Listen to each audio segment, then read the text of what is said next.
Let's talk about pull compensation. I'm going to make a perfect circle and give you a really good example of why you should use it or what it's all about.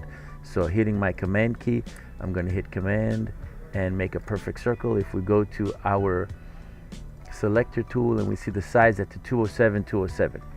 If I were to right click, convert to a complex fill, if I were to embroider this, if you look at the stitch pattern, the direction of the stitches are going to go diagonally like this, but let's make it go straight horizontally so you can see what I'm talking about. If I were to embroider this circle right now, it would end up looking like an egg or an oval. It would be taller than it was wider because the stitches are going to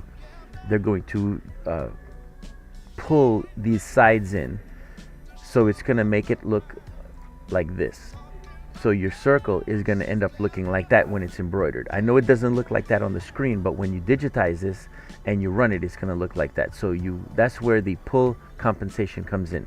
So if I go to my pull comp and I hit absolute and I do the absolute range as 1.5, watch what happens to the circle when I click enter.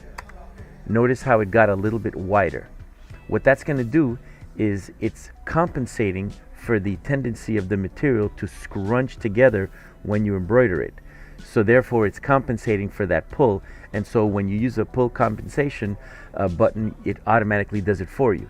If I were to digitize this manually, I would just make this bigger than the actual circle just by myself. So let's undo that for a second. Let's say I'm going to make a border on this. If I go to utility and create border, there it is. Had I ran this on the machine just the way it is, because of the push-pull, the edges would have come in like that, and I would have had a gap on both sides, and my circle would look like this. Because although this was digitized as a perfect circle, once I'm done with the embroidery process, it would just pull by itself, and it would probably even get taller.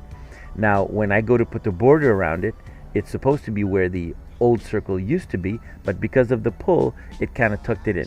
So in order for me to fix this, I would have to take this and actually make it a little bit wider than the edges of the border so that it would actually fit. So that's how you adjust for pull compensation. I hope this video helps.